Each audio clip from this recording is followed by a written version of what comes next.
Released by Monolith Soft in 2001 on the PlayStation 2, Xenosaga Episode I would be the first of a 3-episode saga. Written and directed by series creator Tetsuya Takahashi, the game would take inspiration from Xenogears, but is not a direct sequel. For story, the game features a scientist named Shion, as her involvement with the battle android Cosmos is the central focus. There are 6 playable characters, though only 3 can be fielded at a time. For battle, the games use turn-based combat with menus, using an action point economy for each turn. Like Xenogears, characters may also equip and use giant mechs, and stringing certain attacks together in a combo result in more powerful effects. There is also a boost meter that can be built up during battle that can result in bonus turns for a character, and an event gauge that changes during the battle, providing a rotating field effect of different bonuses. Enemy sprites are encountered on the map that transition into a battle screen when touched, and many objects on the map can be destroyed to influence combat or encourage exploration. There is even a simulator that allows players to revisit almost any previously visited area in order to refight battles or explore for additional treasure at their own pace. Please note, there was a reimagined version of the story released on the Nintendo DS, though this will cover the original release. The story only gets larger from here, so let's cut it down to size with a recapitation. The game begins in the year 20XDX, at a dig site in Kenya where Dr. Masuda discovers a strange panel and finds it accepts a small token he has perfectly. The panel begins to power up, and suddenly the ground rumbles as an unusual structure rises from the ocean depths, and a path forward opens before them. A golden monolith called the Zohar appears before them, and in its brilliance fires a beacon of light into the sky. 4,000 years later, humanity now travels in space, and the crew of the ship Woglinde discover and recover another golden monolith. Within, working for the Vector Industries company, a young scientist named Shion works on her anti-Gnosis battle android Cosmos, and runs her through some simulation tests. However, when running some high-level tests, something goes wrong, and Shion spots a strange little girl before being ejected out of the simulation. Meanwhile, the crew is confused on the new direction the fleet is headed to ever since they picked up the object, and even the captain is light on details, sharing only that its delivery to the Galaxy Federation is her top priority. As Shion goes to make a report on the Cosmos project, she passes by the monolith, and for a moment time stops as she once again sees the little girl from before. She then has a vision of the girl saying something to her, an emphasis on her pendant, and coming into contact with the monolith herself. Unusual events continue to follow her, as she also assists another division with their work developing Realians, a synthetic and manufactured race that are more advanced than robots, but not quite human, though very close. Unfortunately, many people, like Lieutenant Virgil nearby, still discriminate against them even though they have been granted legal human rights. As she makes her report, Commander Cherenkov is not pleased that their primary frontline defense against Gnosis is still not ready yet, though the captain understands Shion's team is working under hard conditions like the rest of them. To the side, the commander is in communication with another commander who knows what the monolith is and doesn't want the Zohar to fall into the government's hands. He informs the commander that opposing forces are converging on their convoy and he's sent for reinforcements, but in the meanwhile defend the Zohar at all costs. As she decides to rest, Shion again dreams of interacting with the little girl, though at the same time Cosmos begins booting up on its own, triggering alarms on the bridge and in the lab. Shion panics, as this is just like an accident that happened 2 years ago, and at the same time Gnosis alien forces warp onto their positions and begin attacking immediately. As the fleet fends them off, conventional weapons are useless against the transdimensional beings, as Gnosis slaughter any crew they can find. Shion sneaks past them to her lab, wherein Cosmos is booting up on her own in response to the detected Gnosis threat. As she turns a corner, ship soldiers open fire, yet somehow she emerges unscathed. The Gnosis are not far behind as they massacre the standing defense and display their terrifying ability to possess and control even technology. Seeing his soldiers slaughtered, Virgil initiates a protocol to take control of the surviving Realians in the fight and force them to self-destruct to slow down the Gnosis, but it's useless as the Gnosis continue their advance, knocking out Virgil and snatching Shion. As she's about to accept her death, she again sees the little girl, who looks to the way of Cosmos, who now smashes through the wall to rescue Shion, and disables the ward of the Gnosis by using the Hilbert effect to drag them into this plane of reality so they can be physically affected. She then effortlessly destroys all nearby foes with overwhelming firepower as a one-man army. She explains her mission is to protect the Vector staff members as well as the object in the hangar, and she escorts Shion and Virgil to the escape pods. As they find Commander Cherenkov attempting to secure the monolith, the group fends off a growing wave of Gnosis. When Shion is cornered, Virgil covers her, but Cosmos then fires at the same Gnosis through Virgil, gunning him down with a friendly fire. Shion is horrified, but the android explains that protecting military personnel is not part of her programming. Not to mention the escape pod can only hold 2, so protecting Shion and her assistant Alan are her only concerns right now. Unfortunately, the fleet is destroyed as the Gnosis successfully claim the monolith, though as the group escapes, Cosmos confirms it was not the original Zohar, but instead an emulator. As she receives new orders from a third party, she quickly shoots a tracking device onto the Gnosis with the emulator and makes her next destination Second Miltia. Nearby, a salvage crew of the ship Elsa come in after hearing the SOS and hope to find valuable military wreckage, instead finding Cosmos who commandeers it to take her to Second Miltia. She radios Shion's escape pod and informs her of her intentions, and Shion is upset at Cosmos' mysterious and independent actions. When Cosmos refuses to pick them up and continue on her mission, Shion threatens to open up her own airlock and kill herself if she doesn't comply. Though Cosmos is unaffected, a boy named Chaos comes in and persuades the captain of the ship to rescue them all the same. Once aboard, Shion thanks Chaos and tries to scold Cosmos and learn the orders HQ had given her, but she's being ignored. Cherenkov asks for them to stop by Sinir as well, and while the captain agrees, a Gnosis suddenly appears, enters the ship and grabs Cherenkov. Calmly, Chaos steps in and with a wave of his hand freezes the Gnosis, and with a single touch vaporizes the foe, much to the amazement of Shion. Meanwhile, Vector CEO Wilhelm is observing matters and notes how things are progressing as expected per the Compass of Order, mentioning the data from the Rhine Maiden is now complete. Elsewhere, a man-turned-cyborg named Ziggurat-8 is asked by the Federation's contact subcommittee to find and rescue a specific Realian from UTIC, an armed extremist group. This Realian is the prototype of a special Series 100 model that was built specifically to combat the Gnosis. Ziggurat accepts the mission, and then makes the request that upon completion, his memories from his human life be wiped and more synthetic parts be added to turn him more into a machine. As he leaves immediately for his mission, one woman explains his request is because his original self committed suicide, and they reanimated him into a cyborg against his will. She also shares to Ziggurat that the same man who built the 100 series unit is the founder of UTIC, and he left most of his research inside that same unit. As it turns out, that same man is also her ex-husband. The unit is registered as her daughter, and the information she contains could potentially affect all of mankind. As Ziggurat successfully infiltrates UTIC, he has no problem rescuing his target, who introduces herself as Momo. When she hears his name, she shortens it to Ziggy to sound more human, and this triggers a sudden memory within Ziggurat of his former son and dog, surprising him. As the UTIC leaders on site are alarmed by the break-in, Momo offers to support their escape by jamming enemy sensors via a short-range Hilbert effect she can create. Unfortunately, Margulis, the commander of the site, stands in their way, though Ziggurat leads him into a trap he prepared earlier to allow them to escape. Margulis is unhurt, and as he pursues Ziggurat and Momo, he calls forward additional help that steps from the shadows.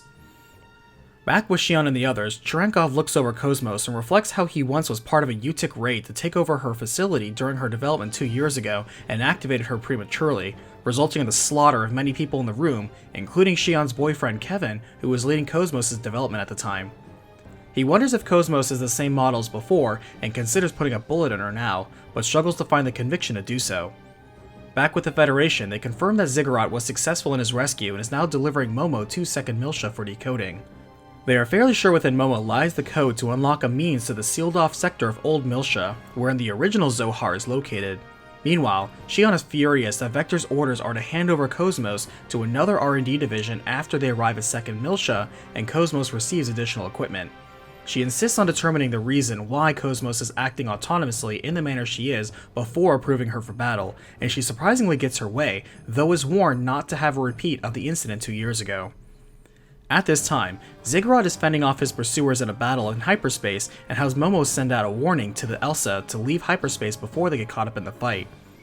UTIC opens fire anyway, striking the ship and angering Captain Matthews, to where he returns fire. Between the two ships, they defeat the current forces though reinforcements arrive and shoot down Ziggurat. Fortunately, they are caught by the Elsa and escape on board, but not before the enemy boards them as well. Shion, Cosmos, and Chaos offer to fend off the intruders and soon meet up with Ziggurat and Momo. He introduces himself as Ziggy, and how he is a cyborg while Momo is a Realian, and they are both with the Federation. As they team up to clear out the resident threats, they take the time afterwards to relax and finally talk to each other. Shion learns Momo is one of the Federation's secret new Type 100s equipped with the Hilbert effect, while sharing Cosmos is similar from Vector Industries. Coincidentally, they are all on the way to Second Miltia, and to the side, Cherenkov reports to Utik that the Realian they lost is now on his ship. At the same time, we see a ship from the Kukai Foundation, the same group Captain Matthews owes money to, investigating the remains of the Woglinde and noticing the presence of Zohar containment equipment. A childlike man named Junior is investigating the wreckage when Utik forces come in to destroy evidence of the ship. They open fire, but Junior shows them the difference in their firepower, able to blow away most of their fleet, and rams into their mothership so he may board it personally and seize their mainframe. Unfortunately, the raid for information is unsuccessful, and so he fails to learn Utik's intentions. Back with Shion, the Elsa is docked for repairs en route to Second Miltia, and though normally good people, the people in the port do not take kindly to the Federation due to past strife, and take out their frustration on Cherenkov, who reveals a hidden power that brutalizes his assailants. Back on the ship, he refuses medical treatment and is hiding the fact that something has been wrong with him ever since he was seized and almost killed by a Gnosis in the earlier attack. That night, Shion has a dream of the little girl again, who issues her a vague warning, and is jolted awake by the entire ship rumbling. As the crew assembles, they explain something is forcing their ship out of hyperspace, and suddenly the ship is ejected into an area full of Gnosis. Quickly, Shion has Cosmos emit a wide-range Hilbert effect, but as she does so, the ship and team are then sucked into a giant Gnosis. Waking up inside the colossal Gnosis, somehow alive and unhurt, Cosmos says the only Gnosis on record of being this size is one called Cathedral ship. She also detects not only the Elsa nearby, but also the Zohar emulator that was taken from the Woglinde, as the group focuses on saving the others first. As Shion and the others wander the Cathedral ship, they find it oddly organized, and find signage of Ariadne is somehow naturally part of the environment. Separated from everyone, Cherenkov is shocked to find himself on Ariadne, though he knows the entire planet vanished without a trace when the Zohar went out of control. A door appears in front of him, and compelled to open it, he finds deeper images of his memories. He recalls how he was once sentenced to death, but his lawyer instead pleaded the sentence to be changed to personality reconditioning that would wipe his mind and replace it with a new one via nanomachines and drugs. The memories jump ahead to where he was now married to that same lawyer, and he discovered she was having herself cloned instead of having a child with him, the permit for which was actually the only reason she married him. She never loved him, and instead boldly reveals she's been having an online affair. Outraged, he then murdered her and was jailed again, and again sentenced to personality reconditioning, but this time as property of the Federation and demoted to the same human rights as a Realian. Later, when walking about in Ariadne, he spotted the cloned daughter of his ex-wife, and approaching her, she simply referred to him as garbage, which triggered another violent reaction that spurred him to murder her too, and again be jailed. Since he was still considered a valuable asset, he was sent for reconditioning again, and this time with experimental high-level procedures. Unfortunately, the experiments failed and Cherenkov murdered everyone in the facility, its workers, and multiple squads of soldiers by himself, which caught the attention of Margulis and Utik when investigating the scene. He was impressed, and offered a chance to guide the lost Cherenkov and give him purpose, and Cherenkov accepted the deal. He then sees when he was in charge of the Zohar Link experiment that then caused the entire planet of Ariadne to simply vanish. Back with the group, they reach the center of the cathedral and discover a large building, below which lies the signal for the Elsa. Entering and ascending the building, they also find the stolen Zohar emulator, and Shion finds it odd how Cosmos not only knows this is an emulator, but also that the real one is elsewhere, since she didn't put any of that data in her. Scoffing at her ignorance, Cherenkov now limps onto the scene, though now his entire body is phasing out of reality. He confesses he was the one behind the disappearance of Ariadne, as he was only concerned with the recovery of the emulator. In fact, that was the reason for the deployment of Vector Industries and the military in the first place. Suddenly, the emulator seizes him with its power, and fully transforms him into a powerful Gnosis, something Ziggy has seen before. With no choice but to defend themselves, the group puts down the former commander, though before he falls, Shion catches a glimpse of his memories with Utik, and somehow meets with him on an imaginary beach. He openly reveals that 36 years ago, 1 year after the Zoan incident that led to the Miltian conflict, he was created through the Life Recycling Act like Ziggy, which took the bodies of the dead and resurrected them as weapons either through cybernetics or DNA modification to create super soldiers like himself. After the war ended, he found himself without purpose and unable to adapt to society, but Utik gave him a dream to believe in. Now, he finally finds and appreciates the peace, and tells Shion it won't be long before she'll be here as well. Coming back to reality, sudden grief comes over her as she realizes they killed the commander and wonders if they'll also turn into Gnosis too. Cosmos interrupts to inform them their spatial location is about to disappear, though just in time the Elsa arrives to rescue them. As they hurry to escape, the Gnosis are quick to give chase, though arriving to cover their escape is Junior and his ship, the Durandal. However, even that isn't enough against the sheer number of Gnosis present, as Cosmos moves on her own out an airlock to handle the situation. Revealing a hidden weapon called the X-Buster, she charges up and releases a devastating beam of energy that vaporizes all of the Gnosis behind them and suddenly absorbs them into herself. Stunned at what they just saw her do, Alan and Xion are confused on how Cosmos has such an impossible and mysterious weapon on her without them knowing. Internally, she knows that isn't a function she built and wonders instead if this was Kevin's work instead. The Durandal picks up the Zohar emulator and the Elsa and tell them they're headed back to the Kukai Foundation, while having his crew call ahead to let them know they've secured the final emulator. As he stores the emulator, he reveals 11 more, each named after Jesus' apostles, and each a Zohar emulator. He also shows them a few suspended specimens of humans partially transformed into Gnosis instead of simply being turned to salt like most people. Xion then thinks back to when she was also grabbed by a Gnosis earlier but didn't turn into salt and worries for her fate. He recounts that incidents like this have cropped up quietly in the past for centuries, and scientists still don't fully understand the Gnosis, but these aliens became the forefront of human history ever since the Miltian conflict. There, a man named Joachim Mizrahi opened Pandora's box and unleashed the Gnosis threat upon the galaxy. Xion recognizes the name as the scientist who founded UTIC and is secretly Momo's father and creator. Junior continues to explain that Kukai Foundation was originally created by the fresh second Miltian government to clear up and investigate the facts behind the original Miltian incident. However, since overhead wasn't cheap, they privatized their services and became a foundation where they still safeguard the Zohar emulators. Calling Joachim a maniac, Momo leaves the room bothered by what Junior said, and to Xion, she confesses her origins and states she doesn't believe Joachim was a bad man. Xion agrees, pointing out a lot of his work provided insight and advancement for Realians and was critical in the anti-Gnosis technology they all still use. As Alan comes in, he says that after visiting the Foundation for repairs, the Durandal has agreed to take them to Second Miltia as they also have work to do out there, and Xion finds it awfully suspicious that despite different reasons, everyone happens to be heading for Second Miltia at the same time. As they dock, they're greeted by Gaignan Kukai, director of the Kukai Foundation, who is very gracious but senses something off about Xion. In private, Gaignan speaks to Junior, as he suspects there is more to Cosmos than just being a prototype, and suspects Xion is onto them and their abilities. Junior also knows Momo's real identity, as well as what went down in Miltia, but still doesn't want to bother Momo about her father. Gaignan then turns to leave, but not before gifting Junior an antique gun, and reminding Junior to act more like the older sibling he actually is. As their ship gets restocked and repaired, Junior invites them all down to the beach for some fun, and they all take the time to indulge in some overdue relaxation. Xion questions Gaignan and Junior's relationship, but as Junior shows off the artificial weather inside the station, Xion panics when she hears thunder, shouting out how she cannot stand it and surprising everyone there. Meanwhile, as Kukai and UTIC both acknowledge and prepare for an inevitable clash over Momo, Junior approaches Momo and gives her a good luck charm before they part ways. However, a fleet of Federation ships suddenly approach the Foundation and fire a warning shot, accusing the Foundation of attacking and destroying the Woglinde and her fleet in collusion with Second Miltia. As a video plays of the supposed attack, Junior recognizes it as tampered footage of a Durandal fighting UTIC, and Xion notes the Gnosis attack on the Woglinde was never reported. Entering the ship, a Federation official identifies Xion and Alan as survivors of the Woglinde and take them as witnesses, while taking away Momo per a warrant. As they are detained, Ziggy notes how well prepared and short notice the Federation arrived, suspecting this was planned all along, and regardless of what happens, believes they will secure Momo for themselves, or perhaps even that Second Miltia was the aim the entire time.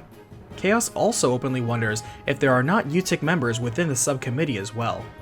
Meanwhile, Representative Helmer, who is in charge of Second Miltia, speaks with Gaignan, explaining the Federation officer with them is someone working for him as well, who is there to make sure the Durandal investigation goes smoothly without suspected UTIC sabotage.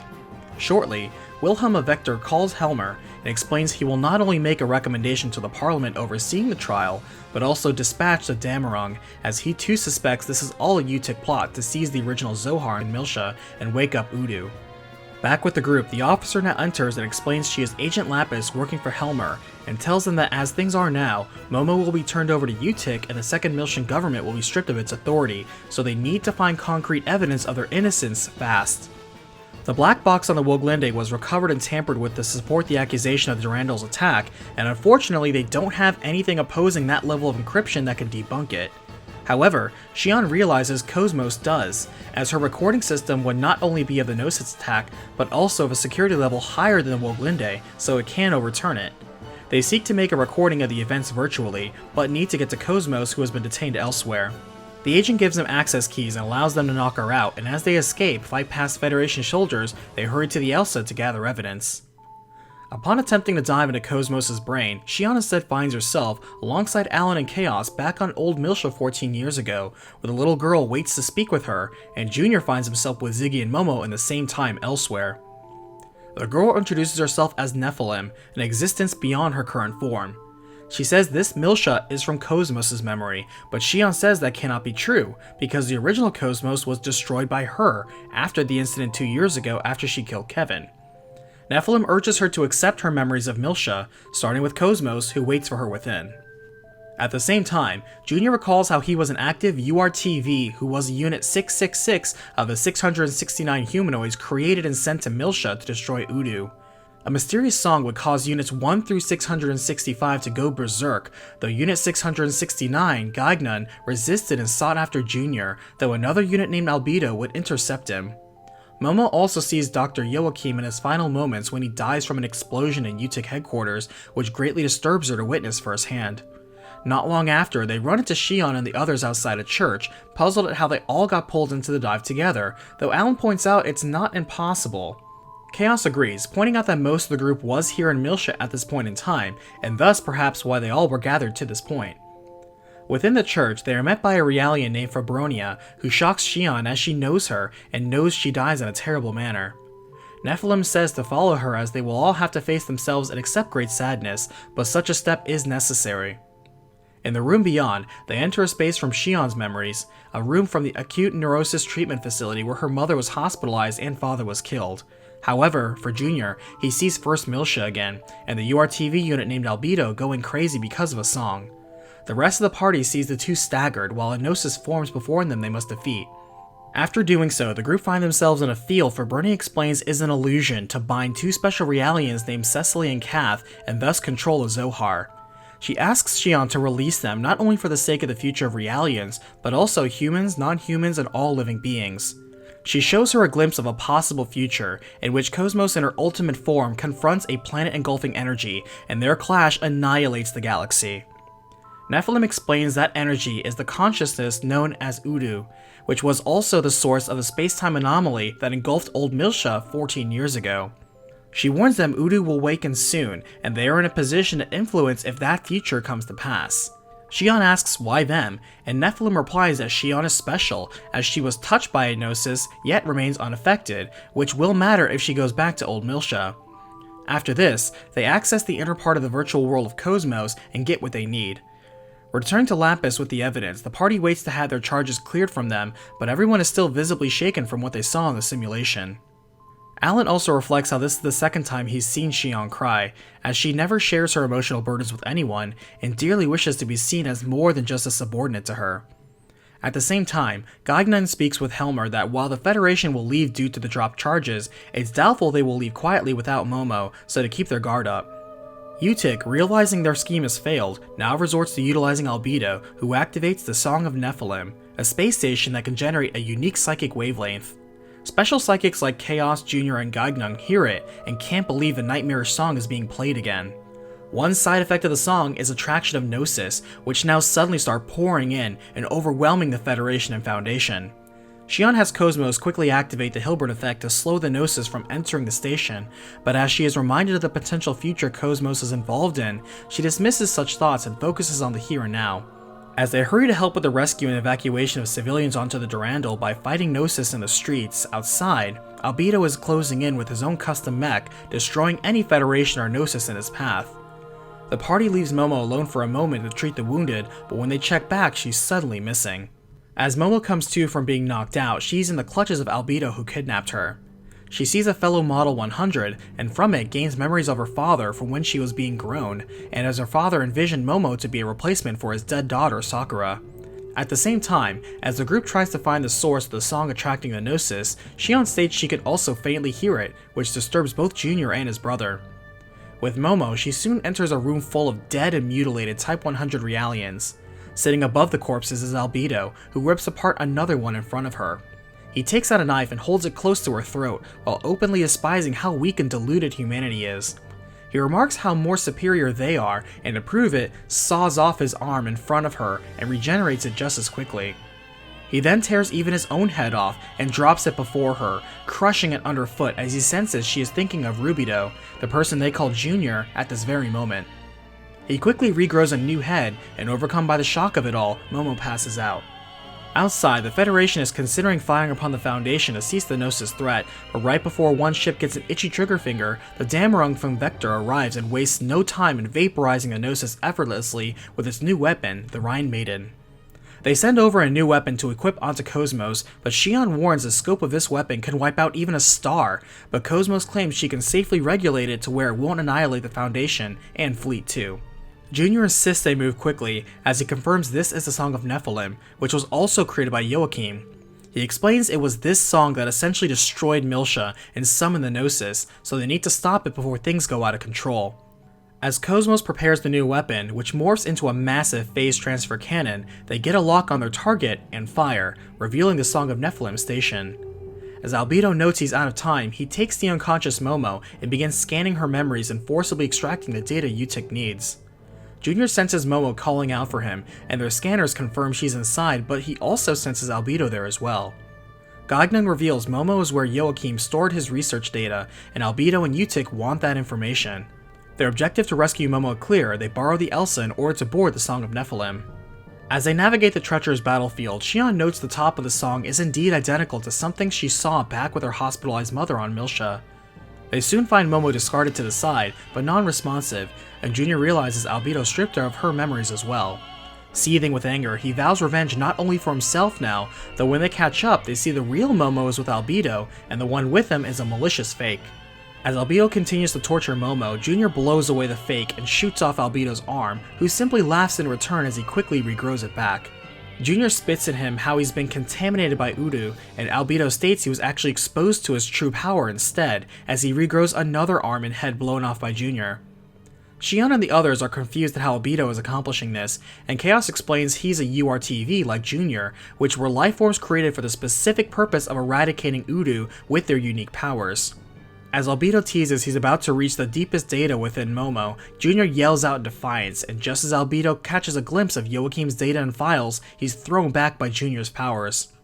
They hurry to pick up Momo as Albedo jumps away into his mech in order to attack the party. As they defeat him there, Albedo continues to push and taunt Junior into using more of his powers at dangerous levels, though a masked man in blue enters the scene to tell Albedo to hurry and go. Getting only some of the Y data, Albedo pulls back while the masked man in blue stalls them for time, telling them that if they want more answers, then go to Old Miltia. Pulling away as well, Cosmos now detects that the Song of Nephilim has stopped and the Rhine Maiden is clearing out all remaining Gnosis. After the party leaves, the Foundation moves to destroy the song, but surprisingly its shots curve off the target, as Gnosis now appear and get absorbed inside the song, and Albedo returns to the battlefield. With some of the data he did extract, Albedo summons Joachim's space station long thought lost, Proto Merkaba, though the man in blue is impatient on Albedo, revealing himself to be the soldier also thought dead, Virgil. The Song of Nephilim inserts itself into Proto Merkaba, as Momo explains Joachim sent all the data he needed to create her here, and the committee is worried about the possibility of the Proto Merkaba, Song of Nephilim, and Zohar linking together. Turning to face the fleet, it fires a massive beam of energy that wipes out the Federation fleet in a single shot, and Albedo boasts this is just from using the sliver of power still lingering in the station. He then fires off rays that pierce and absorb the surrounding Gnosis, similar to Cosmos' X-Buster, as he explains the Proto Merkaba, Song of Nephilim, and Zohar were once a single apparatus. As he learned from the data within Momo, this thing would use the Gnosis as the medium to collect the waves of energy from the Zohar and store it for later usage. As he readjusts his aim to second Miltia, he says it'll be some time before the station charges up, and challenges them to stop him before then. Moving quickly, the committee shares the station can be stopped if they head to the reactor core and take it out, and there is no one else around but them who can stop it in time. After they wrap up a few loose ends, like stopping a terrorist hacker, building a legendary mobile suit, and answering the challenge of a few aces, they head to the Proto Merkaba to shut it down. Making it to the reactor, they find Albedo already there, expecting this play and revealing the station is now charged up again. Stepping forward to face them, he reveals a strange but intimidating new power of Wille made manifest, and as both sides clash, Junior asks again why he's doing all this, and Albedo reveals he's doing it for Junior's sake. He reminds him that on the fateful day 14 years ago, Junior separated his psychic link to the rest of the URTV units that protected them out of fear, and left them vulnerable to the song, as it drove them mad and led to them getting wiped out. However, with his immortal body, Albedo was unable to kill himself, and instead went mad, though he views it as an evolution. He mentions he alone has found a way to a whole new world, and just now noticed something that confirmed his suspicion, sending a glance over to Cosmos. Wishing to confirm his suspicion, he pulls away and exposes the reactor core to them all, revealing a giant Gnosis that has fused with it.